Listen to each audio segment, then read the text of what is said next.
the thought process of this meeting today was I was really intrigued several years ago. Eric invited me into one of Tony's meetings, and they talked about the power of storytelling, and I eventually bought a book from it and shared it with a number of people, and it's a really good concept to think about when you're selling.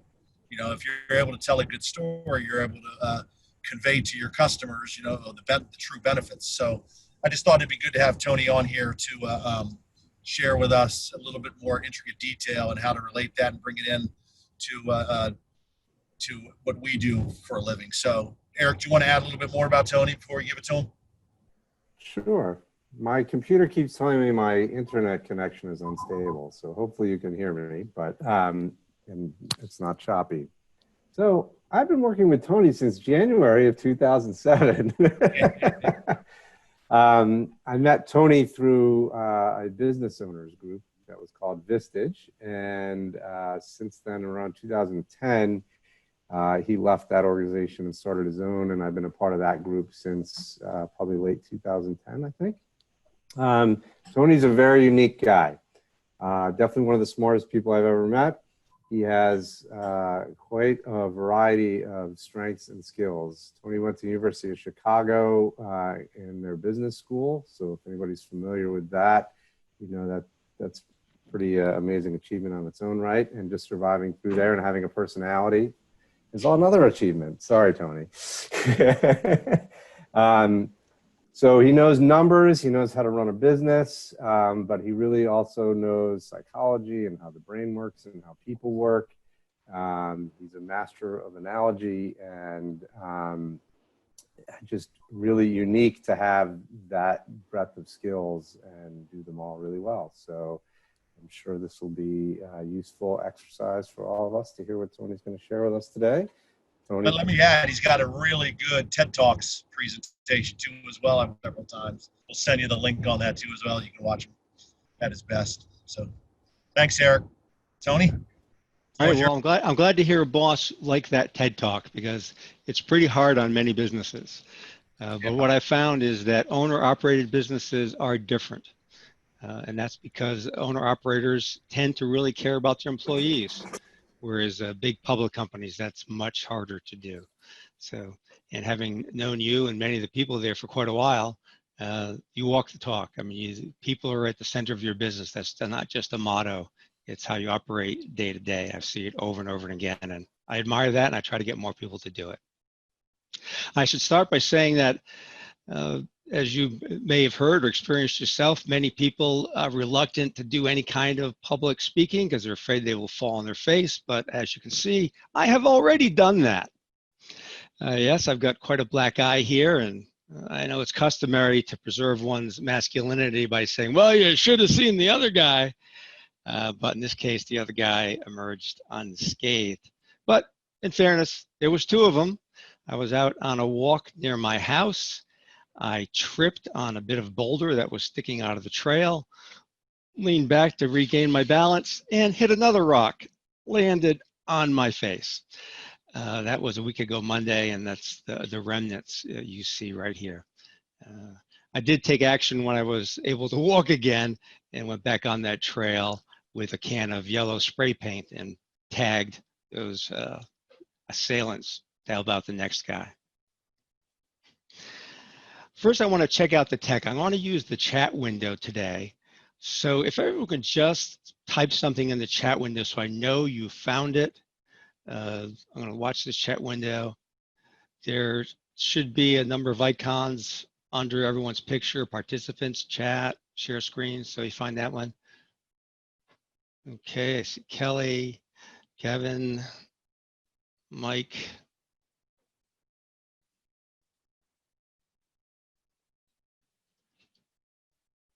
All right, if anyone's having trouble finding the chat window, you can wave your hand and we'll try to give you some further help.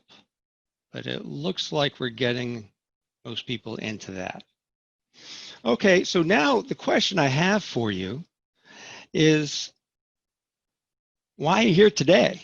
What is it about getting better at telling stories that you think might help you be better at doing your job?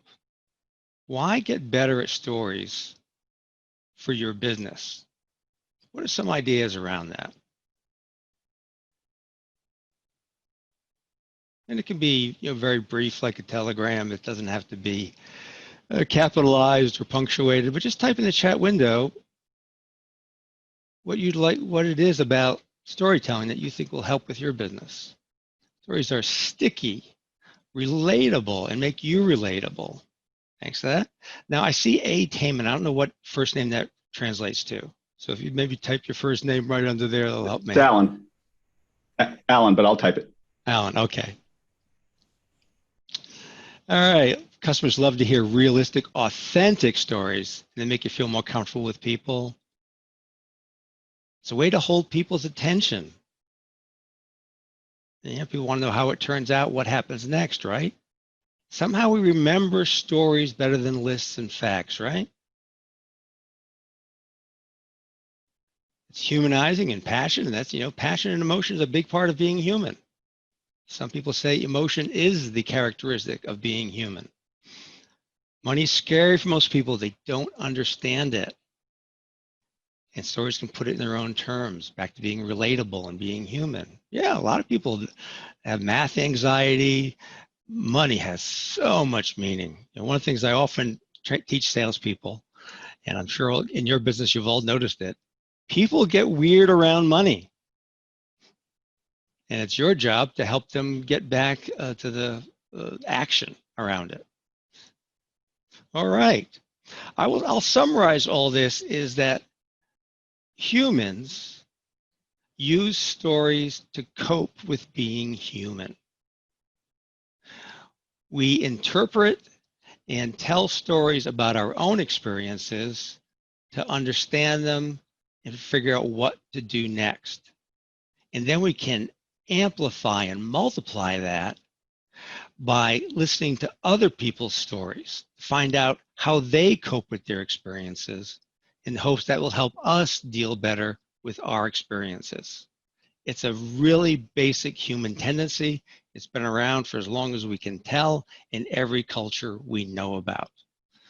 Telling stories, listening to stories is just something human beings do. Women call it gossip, men call it news. It's the same thing. We want to know how other people are coping so that we can cope better.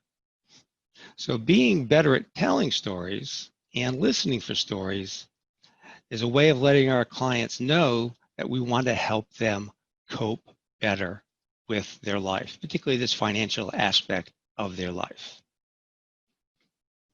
So let's imagine that at 12:30, I was going to say leaving here, people don't leave, you're just going to log off and go to the next Zoom meeting or phone call. But imagine it's 12:30, 47, 48 minutes from now, and you are happy. You're thinking, I'm so glad I sat on this Zoom call and listened to Tony Mayo. I'd like to see in the chat window, what would have happened to have you feel good about this time? What is it you want out of this that'll have you feel like it was time well spent, that you're going to be better at what you want to be good at? Again, don't worry about wordsmithing it or spell checking it. Let's just get the ideas up there.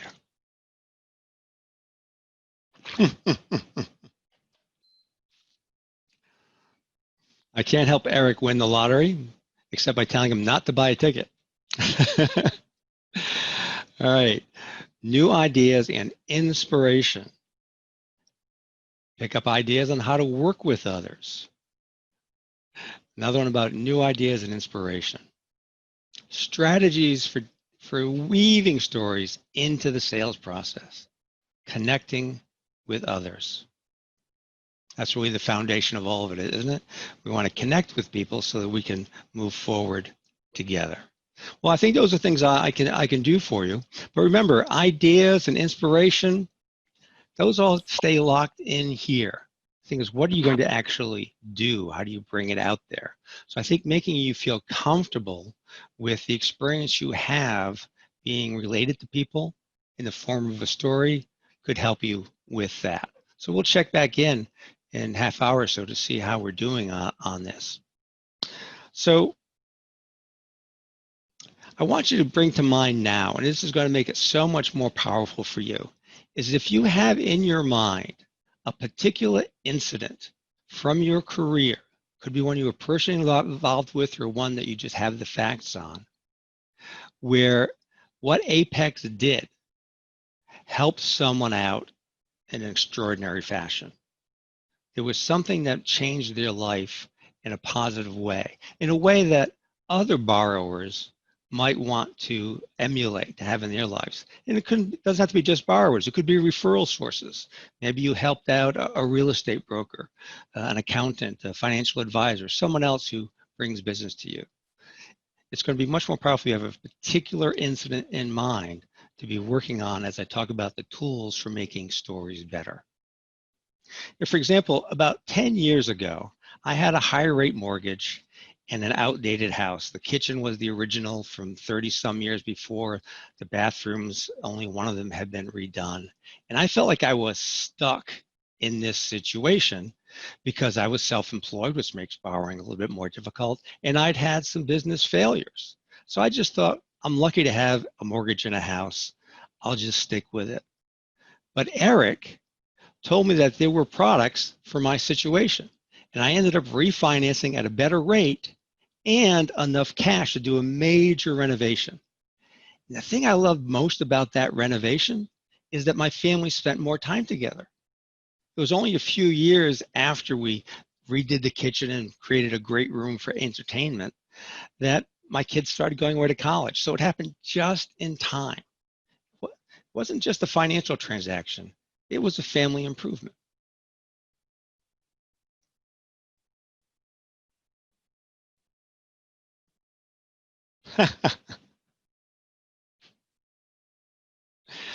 Yeah, that's possible, Stuart, but I know you don't like to compete on rate.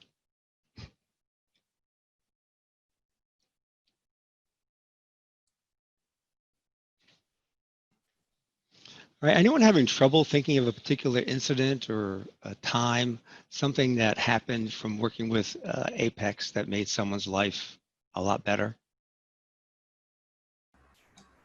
My name is Keller.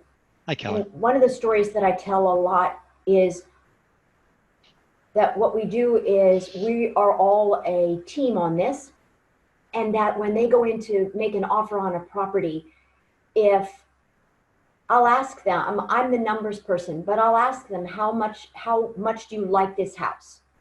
And if they say, we go, okay. But if you say, I'm going to die if I can't have this property, you'll come back to me and we'll talk about going above the asking price.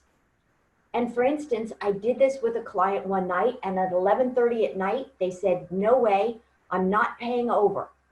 And I said, okay, but it's going to cost this and this and this. And they said, nope, I'm not paying $1 over. They didn't get the house. At 1:30 in the morning, she called me in tears. She said, I cannot live without this house.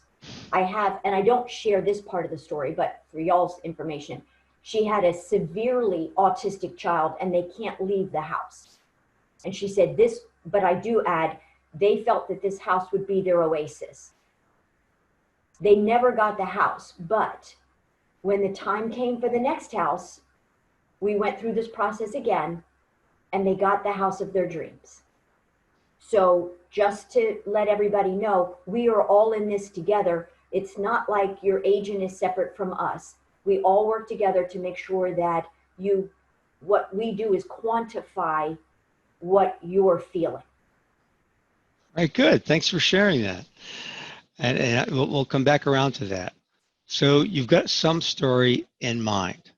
I want you to consider that story in light of a very simple, straightforward structure that I'm going to recommend. Now, this isn't Tony Mayo's structure. People have been understanding, talking about, training storytelling for as long as there's been people. One of my favorite examples of the structure, and the structure is sometimes called the classic 3-act structure. Act 1, Act 2, Act 3, every beginning, a middle, and an end. That seems obvious, but there's a particular way to use that. The famous American novelist Kurt Vonnegut, you probably heard of, Slaughterhouse-Five and a few other books. He said, The basic story has the structure of this one. A man leaves the house. The man falls in the hole. The man learns better how to deal with holes. You start with a character that people can relate to somehow. You cause a problem for that character, and then you see how that character grows and adapts because of that problem. 1, 2, 3.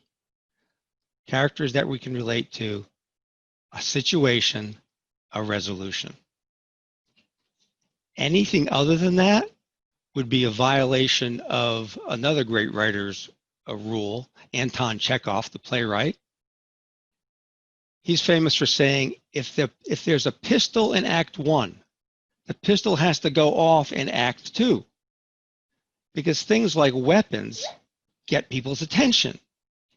If that attention isn't rewarded with it having some purpose for the story, people get irritated and start to decide it's not worth listening to your story. So the tools are this 3-act structure, and then cutting away any detail that doesn't lend itself to the essentials of this story. Now, details are particularly important, I would say, at the beginning, so that people can get how they relate. Now, it's a truism. I don't think I have to convince any of you that people buy from people they like and trust. Fair enough? I see nods. Luckily, that's often one step. Because this word like in English, we use for 2 meanings. When we say we like someone, that means we have a certain affinity or affection for them, right? But we might also say, I'm just like him, meaning there's similarity. And it's no coincidence that that word like carries both of those meanings of being similar and an affinity. And it's because those 2 things continually get jumbled together in our minds. If we see something similar in a person, we tend to have more affection for them. And when we have affection for someone, we notice more things that are similar. And if you've ever had I'm sure you've all had the experience of falling in love with someone or just having a new friend, it's amazing how quickly you find similarities in your background. And it's because you've got a million facts in your background, but we latch on to the ones that we can create some similarity with. So that's what we want to do at the beginning of a story, is give people a chance to find out where they're like the characters in the story. Now, sometimes that's a huge challenge. For instance, there's this very popular movie, most of you have probably seen, those of you with small children, you've seen it 30 or 40 times, Finding Nemo. This is a major storytelling challenge. The opening scene is underwater on a tropical reef. How are people going to find something to relate to in a fish underwater on a tropical reef? Well, what was the situation they presented us with at the beginning of that movie? It was the father being worried about how the first day of school was going to be for his son. Now, we can relate to that, right? Probably both characters, first day, being the one with the first day of school and the parent that's giving a little more slack. You'll see this all the time. Any good story, they're finding ways to broaden the similarities so that we have some affection and care. Because until people care, they're not going to be paying attention. Then, as Kurt Vonnegut said, after you've got a character people can care about, you do something terrible to them. You create a problem. Problems are attention getters. We want to fix things. We want to make things better. So you make things worse. I remember when the second Star Wars movie came out, and people were really upset because it was so dark. And he said, hey, it's a trilogy. That's what happens in the second act. Yeah. So you know something about me when I tell you I wasn't happy with my house. You've been in that situation. You've talked to lots of people in that situation. So the problem was something you could relate to. And then we had a solution to the problem. So it works as a story. So reconsider your story. You may even want to write out some of the key points of an outline. the story you had in mind earlier, put it in that 3-act format. Help me care about the people involved. Make clear what the issue was. What's the barrier? What's the problem? What is it they don't like? And then, how did it improve and turn out?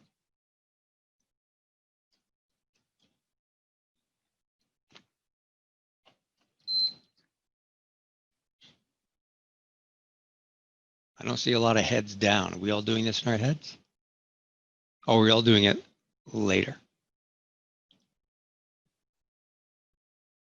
Right, yeah. If you have some questions, you have some concerns about how to go about this, you can either unmute yourself or type something into the chat window. We'll see what we can do to move you along.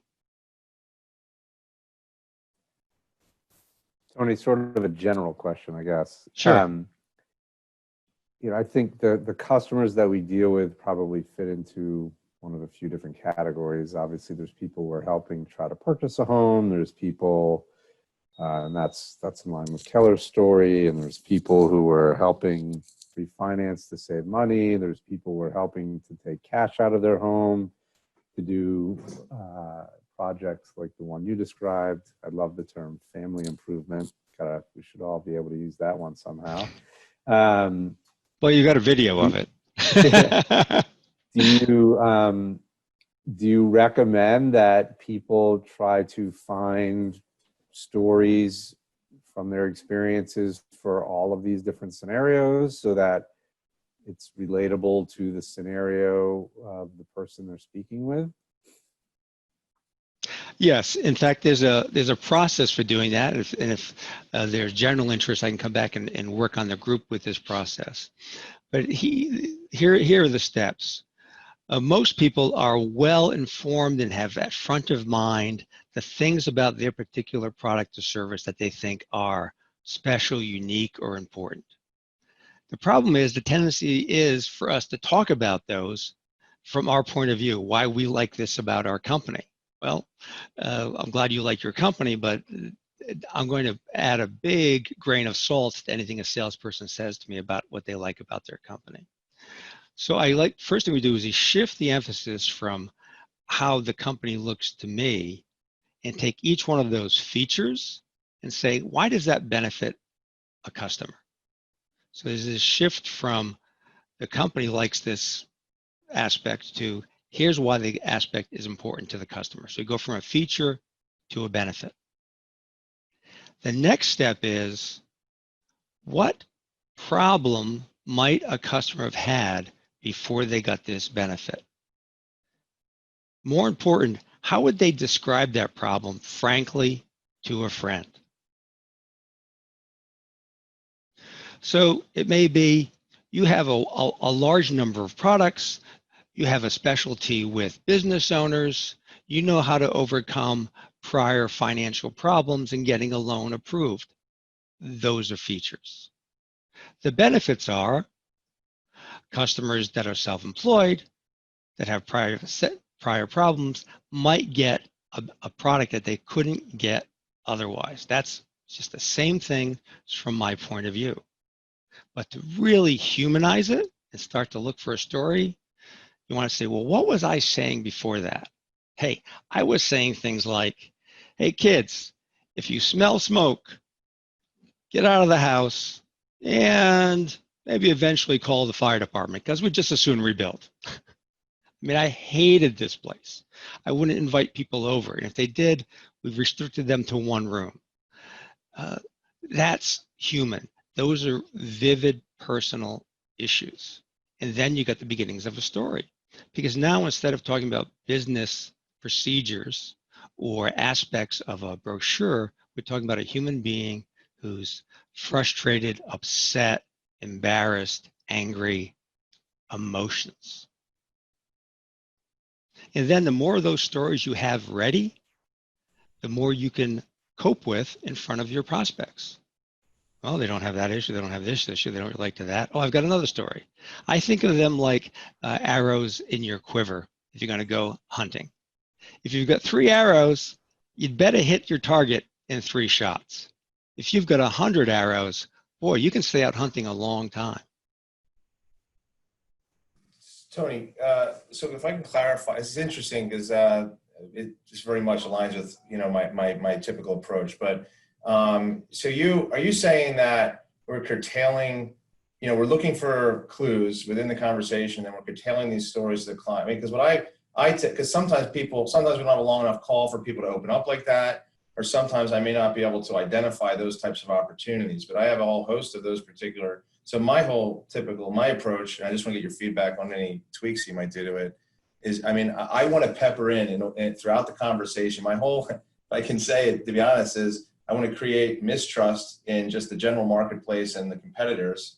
And then I want to come alongside of you and be the one that's going to navigate you through these nasty, choppy waters that are out there. So I just throughout will pepper in, we're talking about escrows, and I'll start telling, this is the place that a lot of lenders will underestimate these things. And that's why so many clients get to the end of the process and the numbers are higher and they're so upset. And you see so many negative reviews about lenders, but we're going to do this accurately. And so I like to, as opposed to have specific stories for specific clients, I just like to kind of create all these boogeymans that are out there and then be the one to put my arm alongside them and then help them navigate through all of this and talk about trust and transparency and accuracy and things like that. So kind of a modified version of that. I wonder whether you feel All right. Is this a strategy that people have applied or that you have either you endorse or have concerns about?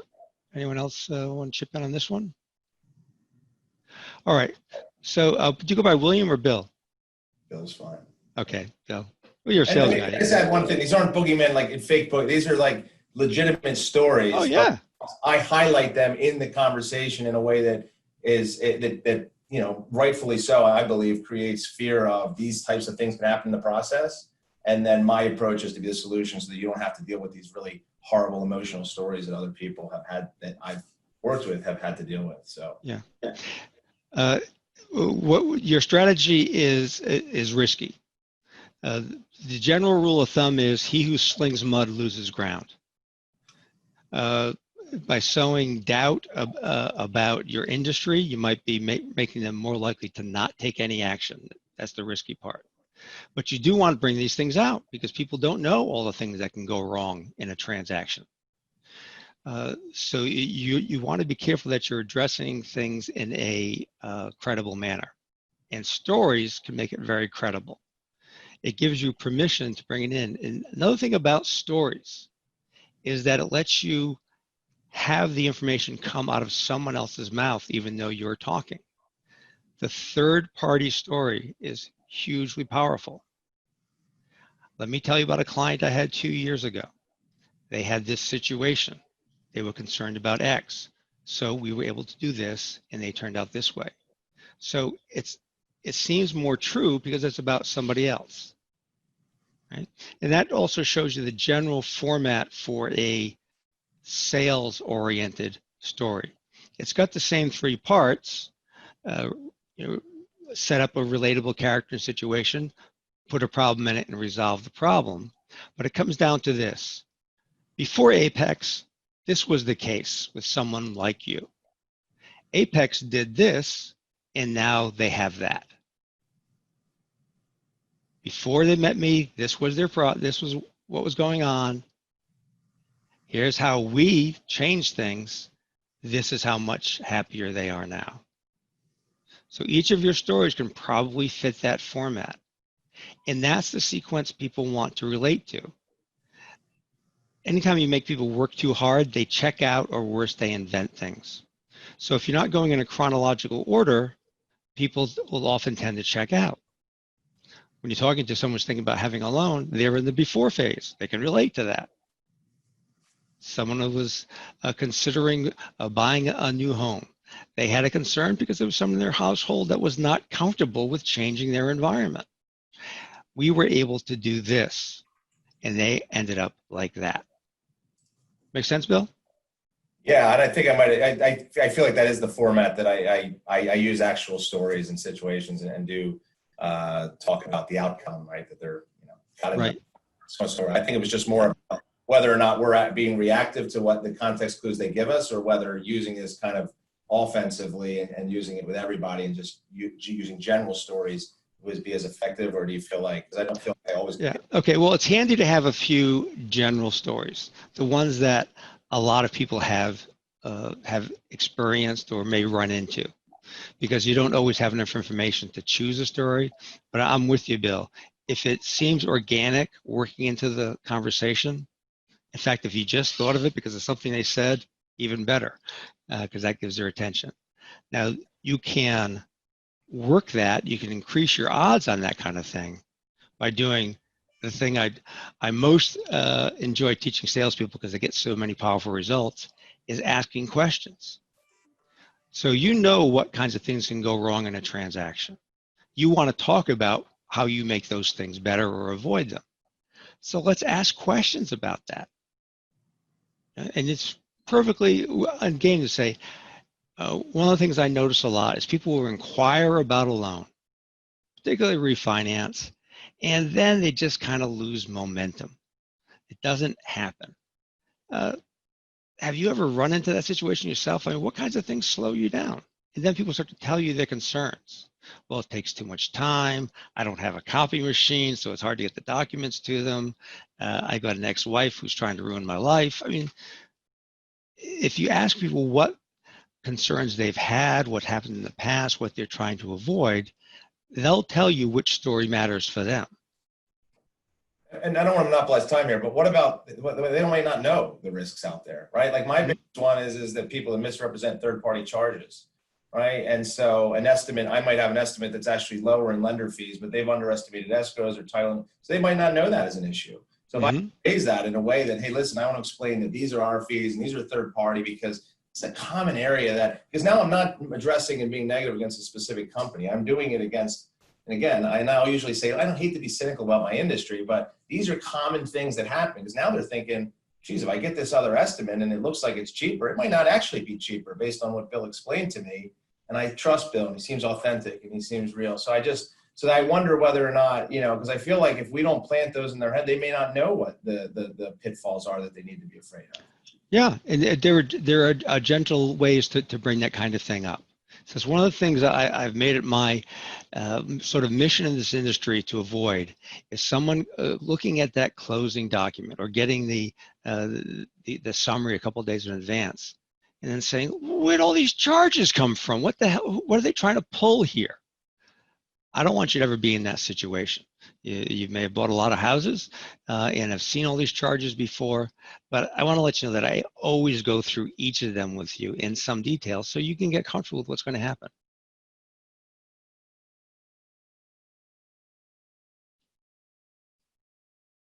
All right, what else are you noticing about your stories as we talk about this sort of stark 3-act format to make it punchy and powerful?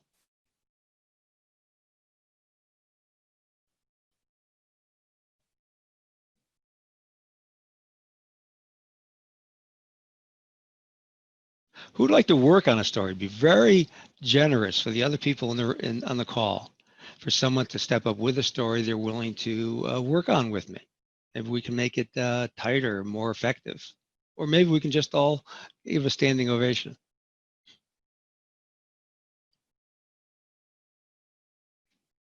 Oh, somebody's thinking, oh boy, I wish this story was better. But if it's perfect, we can't help you. So let's hear an imperfect story. I'll do it if nobody else will.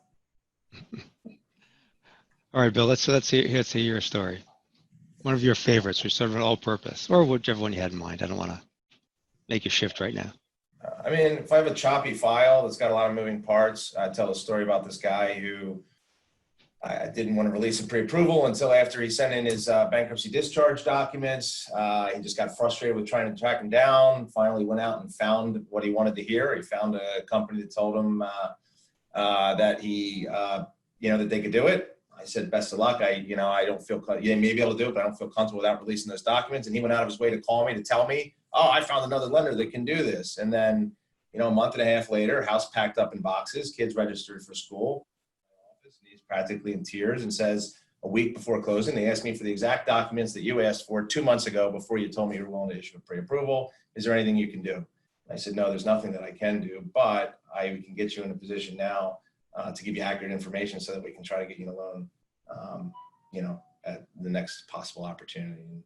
And then I tell them if we have a file, then I might be asking for a lot of documents, and they might possibly be pulled away by some other lender who's just kind of going the easy route. I explain to that to them up front, so that now they don't want to do that. They trust me to get them, get all the accurate information without going to look for an easier route. So that's one. All right, good. So what's the first act of that story?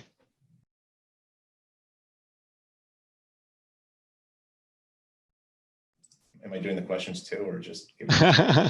Well, it's a good. It's the customer looking for the easy path versus making. So you think that's relatable? You think some people you talk to are trying to find the easier, smoother way to do a mortgage? So that's the message we want to get across at the beginning. We're going to make it. I'm going to tell you a story about a relatable person. I understand that it can be burdensome to get all the documents together for a mortgage. Everybody feels that way. So we're set up. All right, what's Act 2?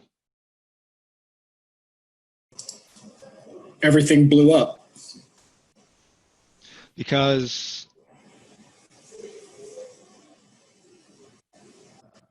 what they were concerned about in the first one is they fell for, right?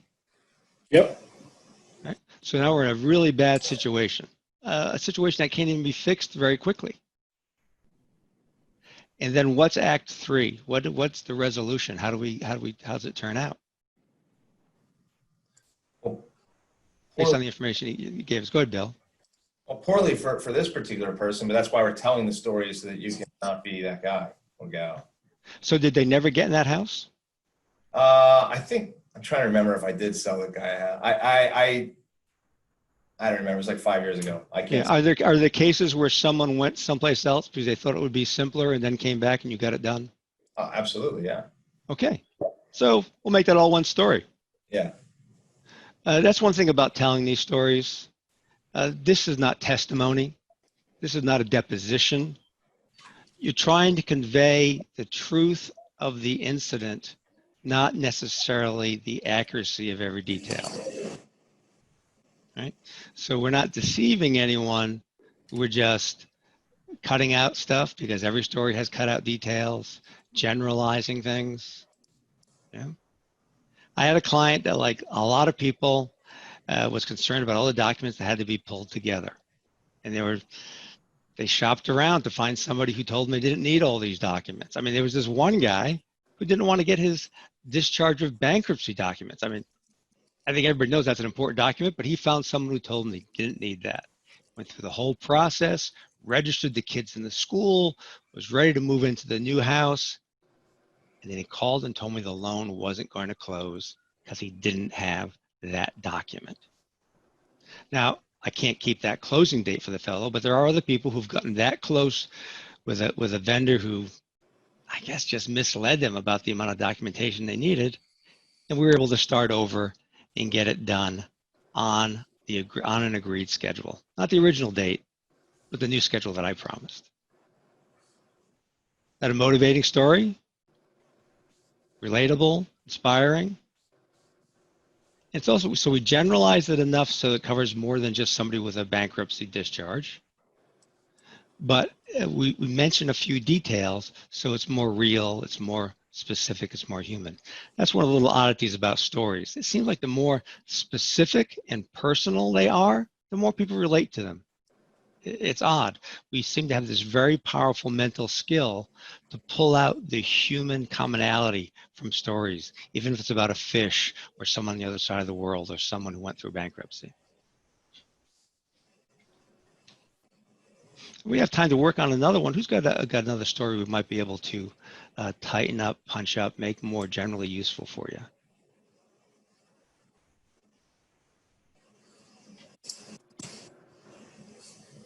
I got one. I'll share. Okay.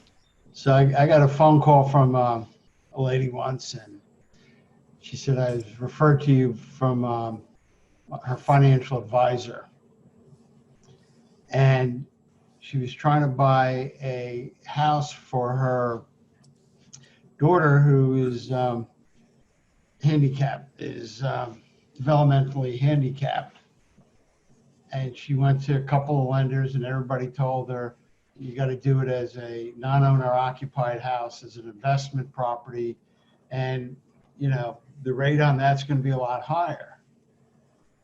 She came to me and I said, well, Fannie Mae has a program for that, where you could buy that house as an owner occupied, and you're going to get the same rate as if you were occupying that house. You don't have to do it as an investor. You don't have to put as much money down. So she kept on saying, you know, is this real? Is this legal? She thought I was doing something illegal. I sent her the guidelines, and she ended up closing on the house. And ever since, she got referred a bunch of people in the same situation. She was part of a group called ILO, Integrated Living Opportunities, that helps people with developmental disabilities live independently.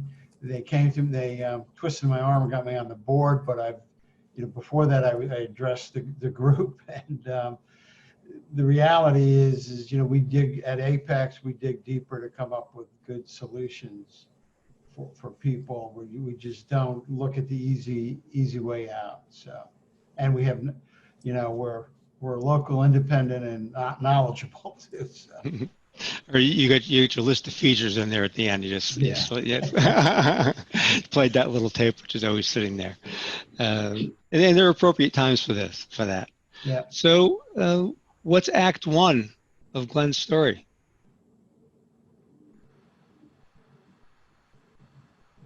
What's the situation? What's the person we can relate to and be like?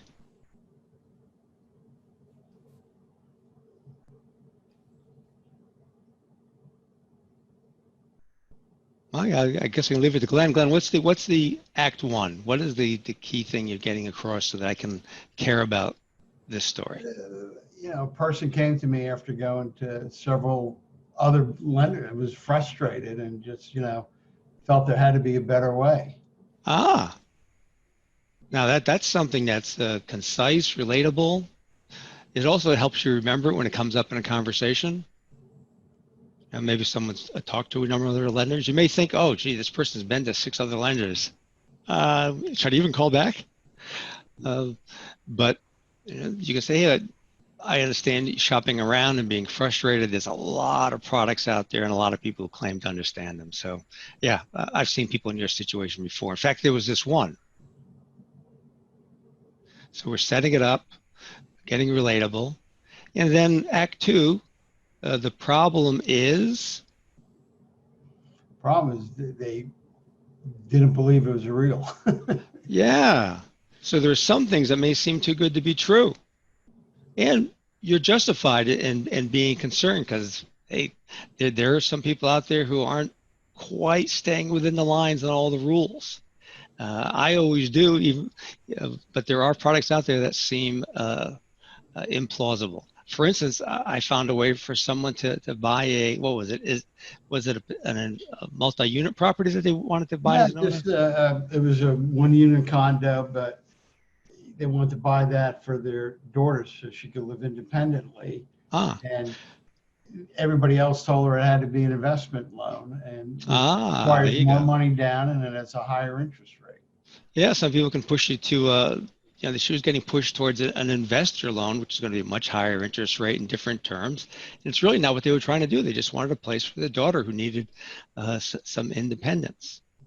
And I was able to show her that there are products that are legal. I can't blame her. She was skeptical after talking to a lot of people. So I showed her the actual regulations and the document. And then she was convinced, and we were able to get that loan closed so that her daughter had the beginnings of a place of her own. Okay. So you see, I'm cutting out a lot of details. You don't want to cut them all out, so you're just saying features and benefits. You still want it to be human. You want to mention some salient details so people can latch onto that and say, oh yeah, that's like me. I can understand a situation like that.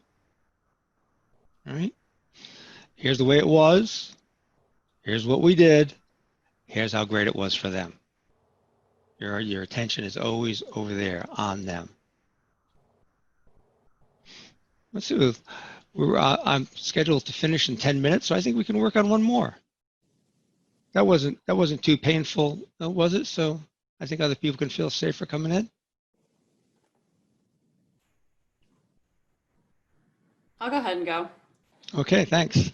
You're welcome. So we had a client that we had done a few loans for in the past. She was a single mom, had 2 kids. And for her, buying a house was a really big deal. She was first one in her in her family to own a house. And it was really important to her to have her kids be able to have somewhere to grow up and be able to stay in the same school district and all of that. So very relatable. Thank you. Yeah. So I'm trying to keep it a little bit more general here. So her name was Renee. And so we got her the loan. Everything was all good. She had a rocky past with bankruptcy and things like that. But, we worked through it together. And 2 years go by and she's referred us a couple clients, but we haven't really, we've talked to her here and there and to her agent. But with our mortgages under management program, there was an opportunity for her to refinance. So we gave Renee a call. And after talking to Renee, we found out that Renee, unfortunately, had been not working due to a medical condition and had just started back to work. So she was almost behind on her mortgage, but not quite. So she was paying late payments. She had medical bills that were stacking up. And Renee really needed a break. She was stressed out, which wasn't good for this particular medical condition.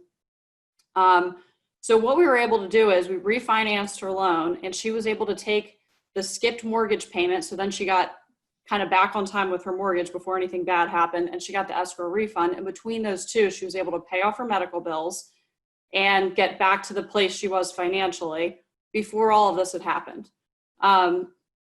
So the amount of, I can't even tell you how grateful she was because she was so stressed out. That was just. How did you know she was grateful? Tell me how she communicated that. She was calling me at 9:00 in the grocery store while I was walking through the grocery store crying, thanking us so much for everything. You want that detail in the story. That's real. Yeah.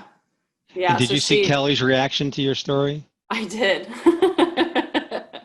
It's working.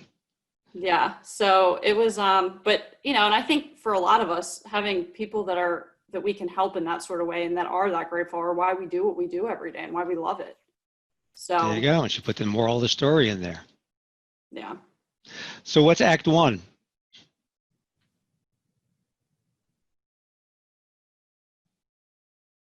Well, Kaitlin, you can respond. What's Act 1 of your story?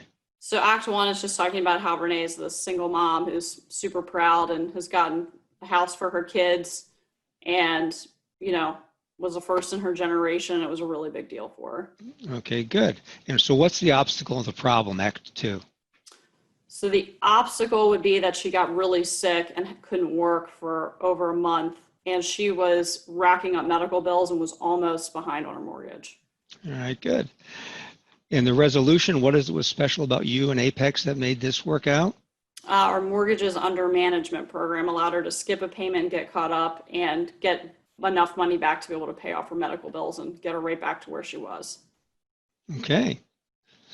So you see how that story structure bore out and became a story that was worthwhile? Mm-hmm. Now, Kaitlin also did a few other things that can improve a story. One is she slipped in a name very comfortably, very naturally, only your first name, so people don't have to worry about that you being a gossip, that their information is not safe with you. But that first name, especially when you do it in a way that Kaitlin did, it just adds credibility. It's a little bit more real, okay? And then she did something else, which is very powerful. She raised the stakes. This is something that writers, screenwriters, and novelists talk about all the time. You set up a relatable situation, but then you make it a little bit tougher. So she was first in her generation. That's inspiring. She went through a bankruptcy. Oh, that's another burden. She got sick, had medical bills. So it's getting more and more intense, more and more problems. I'm more excited to find out how you're going to solve it. And then it turned out that there are products for people in that situation. We call them managed, what was it called? Managed? Mortgages under management. It's mortgages under management. Special to Apex, yeah. So be careful about the terminology, because people often, when they encounter terminology, they shut down. They don't want to know. But if you describe it, saying there's a product for people in a situation like this. I mean, we call it mortgages under management. The important thing for you to know is, okay? And then things turned out, and she put, and just to make sure the point got across, she put that moral on the end. All right. Well, let's take a look how we did. We wanted to get some new ideas, some inspiration, to be more relatable, connect with people. How do we do? And did you have any follow-up questions? Anything you want to emphasize? Did we miss something? All right. Thank you, Tony and everyone. I have to run. All right. Any questions, comments, concerns? How can we have you leave here feeling as good about what you did with your time as possible? All right. Well, I appreciate your openness and participating, sharing your stories, letting me edit them a bit. And I hope you're able to go out and have more people understand just what a great job Apex does for its customers and for the community at large. If you want to hear more like this, I'm happy to come back again. You've been clients for a long time, and I'm very happy to come in and cover other topics like asking questions or tuning up your stories. Just let Mike know what you're looking for, and I'll try to come back and do it. All right. Thanks for your attention. Thanks, Thank Tony. you, Tony. Yeah. Appreciate it. Have a great Bye. afternoon. Thanks, Tony. You too. Have a good one. Bye.